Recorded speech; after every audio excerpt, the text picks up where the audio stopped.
answer to that, because I said the opposite. What's up here for? What's your more?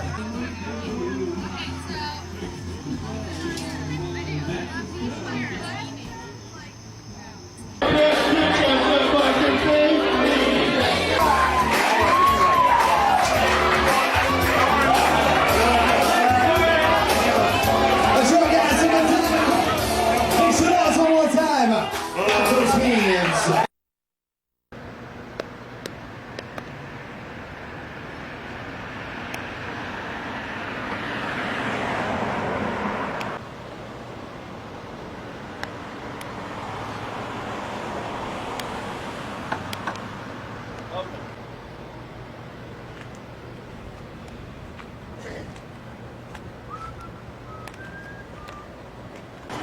Just going to tell you I'm a locksmith. Okay. Yeah, we're just filming the movie here. Okay. All right. Good. Straight as that may sound. What movie? I'll give it to the owner. Yeah. Okay. Thank you. So, what kind of movie? You related to Donald? Huh? You related to Donald? Actually, his name isn't really Trump. Oh. When his great-great-grandfather came over from Germany, it was pronounced, if you can look it up, it was pronounced like Stump, and people were having trouble saying it, so they changed it to Trump. I go back to the 16th century, so I'm the original Trump, but yeah, he got his name that way. So. Ah, okay. All right, guys. What kind of movie is filming? It's a documentary about where he works. Oh, okay. So Cool. yeah, it's Awesome. All it's right. interesting. All right, good luck, guys. Thank you. I'll give this to the owner. Thanks, James bud. J. Thank you. Thanks. You know what?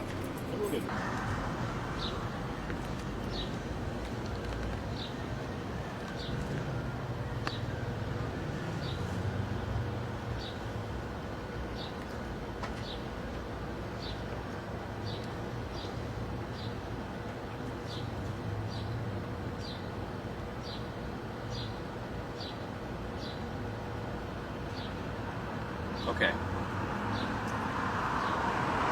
So, the old company, M. Charles, eventually, I think they closed down or they morphed into another company. And Andy Sefcek, along with Craig Sefcek, had a desire to keep this type of industry going. So they brainstormed, they got together. From what I understand initially, they had something with the West End Youth Center for some kind of fund drive. I don't know if it was a baseball-related thing for kids. I'm not sure that whole story. But anyway, at some point, I believe Craig Sefcek fell into his own company, and he called it Atlantic Productions. We do have a person off camera who doesn't want to be seen. Why did he call it Atlantic? Can you confirm that? Yeah, why did Since he you- call, why did I he don't call know. it Atlantic Productions? I'm not sure. That's a good question. The previous company, of course, as discussed on this film, was M. Charles. M. Charles eventually became Grand Slam Productions. They, I think, are still in existence to some extent in Philadelphia. I'm not sure. That's something that needs to be looked into. Taken over by Andy Sefcek and Craig Sefcek. Eventually, Andy Sefcek became the sole owner of this company. And in the early 2000s, the business was doing quite well. They were selling a lot of sponsorships and making a lot of money. But for two things, the economy declined, and people started picking up on the whole thing that this is a ruse, that the money's not really going fully to the sponsored organization. And they didn't have any product to begin with. That's the thing that really has brought this business down. At least in the old days, there was an actual event, there was a circus, there was a magic show or whatever, so people did get something for their money. They actually were able to attend an event. But calling people up and just saying, support the police and we'll send you a sticker, there's no money in that, there's no product. What is the product? As we kick it over to the anonymous person. Can you? A quote-unquote feel-good feeling. So the business kind of preys on old people. They don't read the fine print. This has become a very highly regulated business. The Attorney General hates this. Tom Corbett, the former governor of Pennsylvania, was also an Attorney General. He hated this business, and they made more restrictions and more rules where the disclosure has to be mentioned, as has been already discussed in this film. So there's really no product, and people just aren't going to go for it anymore. The business has died. We do have this anonymous person in the back who can confirm that things are very slow. Is that correct, sir? Correct. Very, very, very slow. How much do you, in terms of writing up the amounts for donations, how much do you write up? A day? Maybe 500. 500. Well, years ago, you could write maybe 2,000 a day, if not more. Wow. You could be making $12, $13 an hour 10 years ago, Wow. but not anymore. The ship has sailed for this type of business.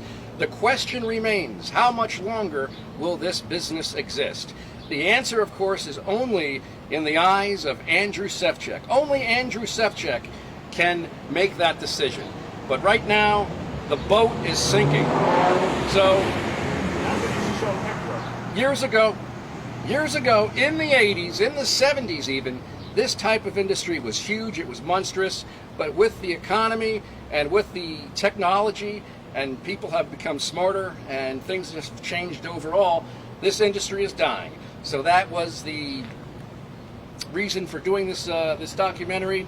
I'm sure that many people have learned something, and the advice that I give everybody is don't take the easy way out.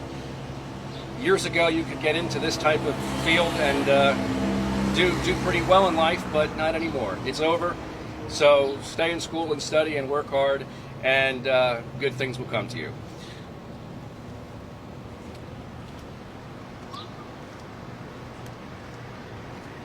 Like standing like over there, and she was like driving her car with like her black-eyed car lurer. Not bad to be on. I'm gonna try starting there just because I came out there with the same crazy.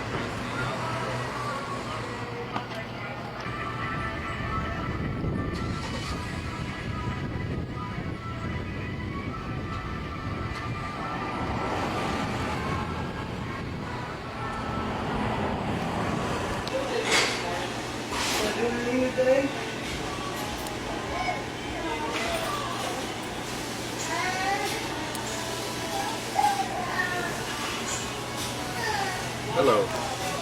So, it was in 1987. I wasn't really doing much. I wasn't on the track to really do anything productive, I guess.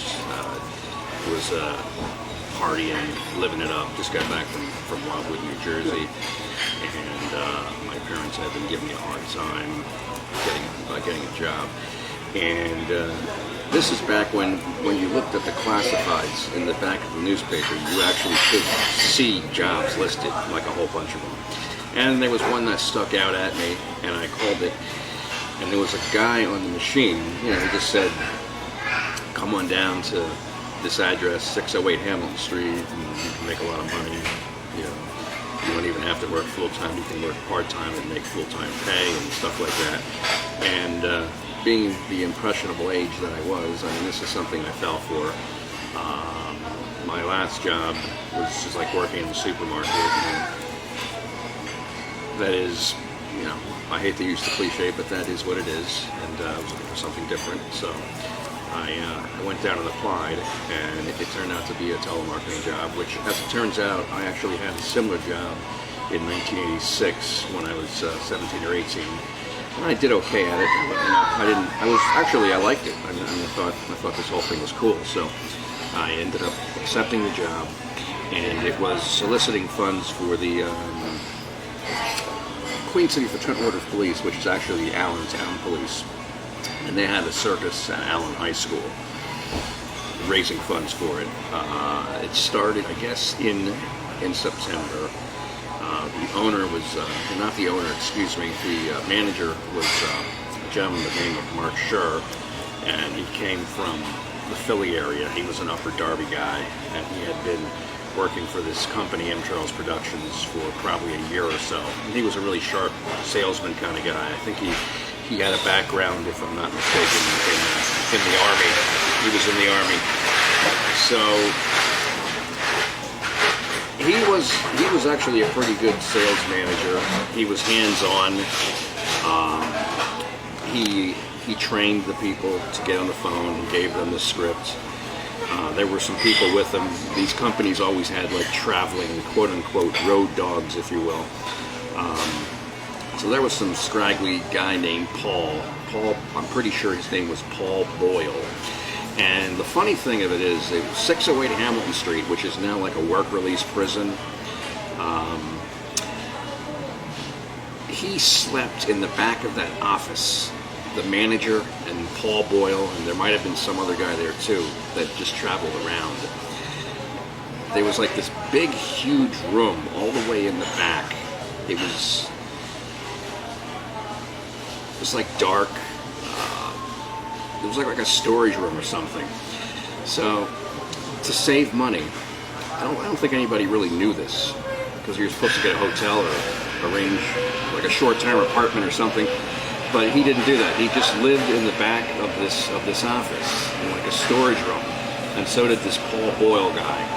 And Paul Boyle was your typical drunken hag guy that just traveled around from town to town. And they would go down the street to a bar called the Townhouse, which in the new era of Allentown, I'm trying to think what it is now. It's something fancy, I'm sure. But yeah, they would go down there and drink their fill and pass out. But I guess I'm getting off the mark. So I started, and I did very well. And I brought some friends of mine into it. You know, they weren't really working, and I said, you should work here, you can make a lot of money. I was making like, I wouldn't say I was averaging 20 sales a night, but in most cases, I would at least get 12 or 13. That would probably be my average. And then every now and then I would like write up like 21, 22. So I was definitely good, and other people came on board. A friend actually brought his father in towards the end of that year, and he started working there. And we'll talk about him a little bit more later. So I actually could have had an opportunity then to start traveling, because I think it was insinuated, it was suggested to go to Ohio. I guess they had something in Ohio. I know they did have offices in Arizona, and they had offices in California, but there was something else going on in Ohio, and I think that the manager at the time, Mark Sure, wanted me to go along, but I had issues here. I was kind of an Allentown guy completely at the time. You know, if you will, I was the original King Allentown. So I kind of brushed it off, and I had some trouble brewing here. I ended up getting arrested for some stupid stuff, as well as some of the people that worked for me. So if I would have agreed to go at that time, I would have been a fugitive. They would have came after me, and they would have been ugly. So this lasted until December, and I honestly didn't have an idea that it was going to continue. Nobody knew what the future held, but it was a successful drive. There was a cast of characters that worked at this first drive. People that lived in the rescue mission. Some people even slept under the bridge, and they ended up working for the Allentown M. Charles Productions office.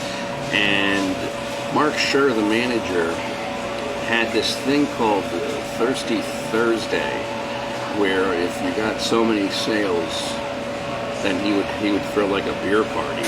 And we weren't even 21. I mean, I was 19, and some of the people that I was hanging out with were like 17 or even 16. So this was outrageous. And like Thursdays after the shift was over, we would sit there and drink beer. And then the funny thing of it is, they used to have cops in there. Since it was fundraising for the police, they had a police officer like on duty in the event maybe somebody that received the call would start questioning things, they were there to actually come on the phone and say, no, this is actually for representing the police, it's not a scam, blah, blah, blah, blah, blah. So they were always there, and they participated in this. Actually, Mark Scher, the manager, got along pretty well with the cops. They would talk a great deal about many things. So there was definitely a relationship that was formed there. And yeah, they would hang out. They were a little stiff. They weren't like, yeah, hey, let's have a beer, let's party. They were just like, okay, yeah, I'll have a beer. They kind of held back, but they did hang out. I do remember some of the characters. I'm just thinking there always was characters that worked there, really off-the-wall people. One of the guys was David Biff Breidenthal. He was a skinny gay guy. He probably had AIDS. I cannot 100% confirm that. I'm just guessing. He was very flamboyant. He was very into his gayness. And one night he got so buzzed up on whatever beer we had. I don't know what I forget. It was really some bad old beer that they had back in the 80s. Red Bull? I don't know. No? You don't even know. Okay. Whatever it was. This gay guy is like talking about his exploits on a gay cruise, and we're all just like covering our faces, and this one cop just shook his head, and I remember he just said, okay, I'm out of here, I gotta go. And then he just kind of looked at Biff Breidenthal and he said, don't let me see you staggering around the stone wall, and something like that, and he left. But yeah, Biff was a character. He would ride his bike everywhere, and was a skinny guy, and of course, based on the fact that he was gay, he had a rich father on the west end of Allentown, and his father pretty much disowned him, hated him. But I think he might have, even despite the fact that his father didn't like him, I think he ended up living with his father. I'm not 100% sure. And for all I know, David Biff Breidenthal, I don't think he's around anymore. But I mean, he was around for all those drives. So the Allentown Police the Allentown Police Queen City drive was successful. There was another guy from Philadelphia. His name was Mike Thomas. He pretty much was the East Coast regional manager, so he was in charge of all these offices. He was based out of South Philly, but him and the Philly crew, since it was the first year of this particular drive, they would come down all the time, and there's a lot of heavy micromanaging going on. So, but I got to know Mike Thomas as he was known. I think he had a real name. I don't think that was his real name, but as he was known as Mike Thomas, I got to know him pretty well. He seemed to like me. And when this whole thing ended, getting back to December, I had my issues. I almost went to jail, but I didn't go to jail. I got on probation. They didn't have anything for the winter, so it was kind of like a temporary job. Everything just stopped. I ended up working at the old Farmore in Whitehall. But I'm not even sure what's there now. But it's one of those shopping centers down by the Whitehall Mall, down MacArthur Road, whatever. I worked there for a good couple of months into the spring, and then I got a call from Mark saying, yeah, we are coming back into town. We signed a contract with the Allentown firefighters. Because at the time, nothing was definite. They just had the contract with the police. They didn't know if they were going to come back and do anything else. But they signed a contract with the Allentown firefighters. So I actually worked at Walmart during the day and then came in there at night. But then I ultimately quit Farmore because, it sucks. And they didn't like me. And I remember they tried to, it was my fault. I probably sucked as a worker. They called me into the office and said I took too long getting carts. I think I went outside and got carts, and I milked it. I took like 3 hours to get these carts. And they were like, you're just lagging around. You're not really working that hard. We're on to what you're doing. And they didn't expect me to do this. They just thought that I would bow down to them and say, okay, I won't do it anymore. But I just, being the rebellious man that I am, I just said, I stood up and I said, I don't need this, I don't care. I got a job at M. Charles Productions, I'm a legend, and I just walked out, and they just like sat there in the office like dumbfounded that I would walk out on them. But I did. And then I just like went full time into M. Charles Productions for the Allentown Firefighters, still on 6th and Hamilton Street. And that's when it really took off. That's when we really made a lot of money. The summer of 1988, spring summer of 1988, we were on fire.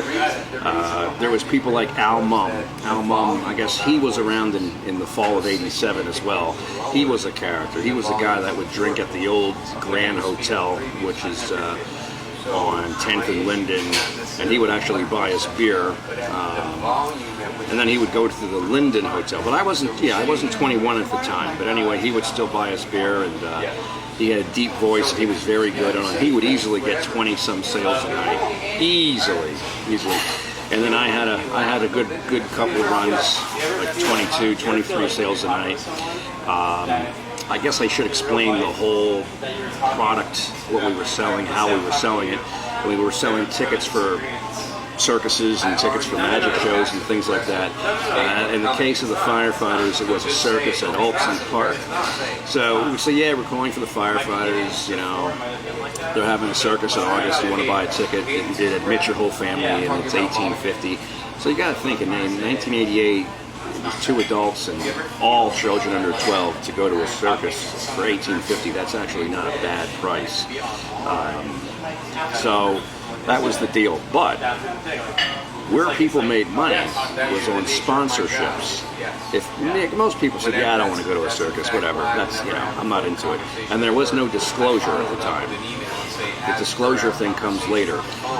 So basically your rebuttal to that was, okay, you don't want to go to the circus, I respect that, that's fine. Why not sponsor children? Send children from Spina Bifida or Good Shepherd Home, whatever. These kids can go to the circus on your behalf.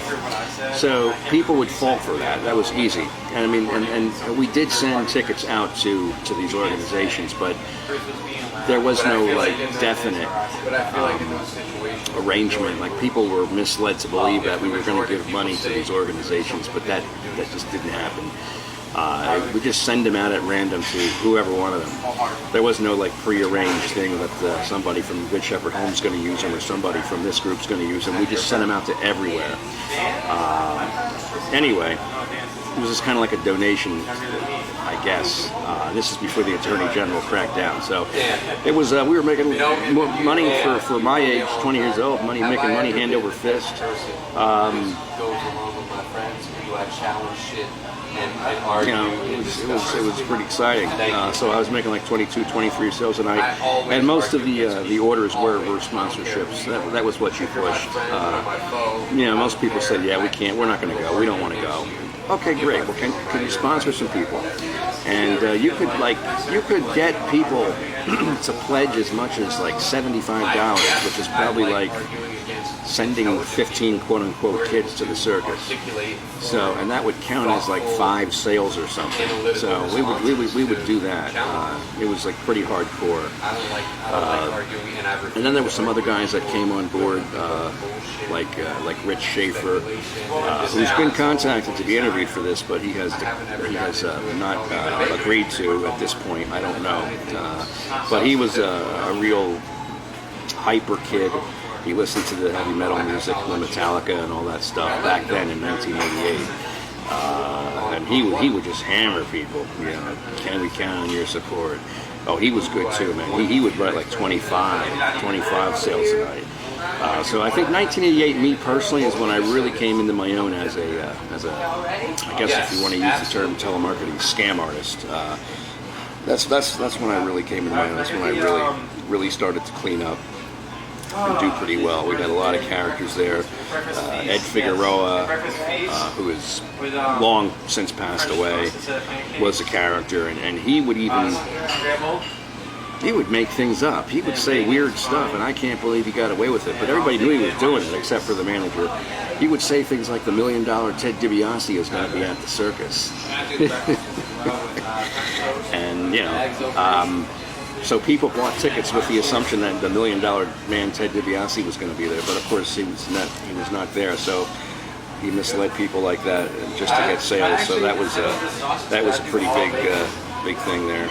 And the Thirsty Thursdays continued in the summer of '88, and the firefighters were more, they were more into it. There was definitely a crew of characters who were Allentown firefighters. The one guy that I remember his name was Frank DeLuca, and he was of course some big Italian firefighter guy, stocky, and yeah, he would hang out and we would party till 1 a.m. in that office, and if not later. Oh yeah, it was off the hook. There was all kinds of things going on, and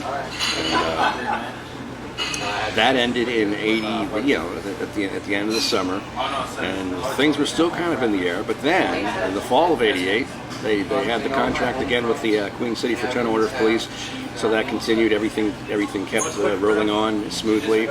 And to back up and talk about the Queen City Fraternal Order of Police, that was for a holiday variety show, and it was at Allen High School the first year. I think the second year they may have moved it, and I'm not 100%. I just can't remember. They may have moved it to another location. I don't know. But anyway, the 1988 show went on into '89. There still wasn't anything going on in the winter, so I'm not even sure what I did in the winter of '88. Oh yeah, I know what I did. I worked for Chilton Research. They used to be on 14th and Gordon. That was like a telephone survey place, which ironically I'm doing that kind of stuff again now, which is fine. But anyway, I did that, and then in 1989, the firefighter show came again. So it was the summer of '89, and it just continued on. With Mark Scher. Mark Scher, regarding his personality, I did state that he was a very excitable manager. He was hands-on, and he would give like pep rallies and motivational speeches and try to really get people going. And we had bells, and we would ring bells, so it was your typical telemarketing boiler room. And he would like jump on the table and dance to certain songs. One of his favorites, I don't know if it was,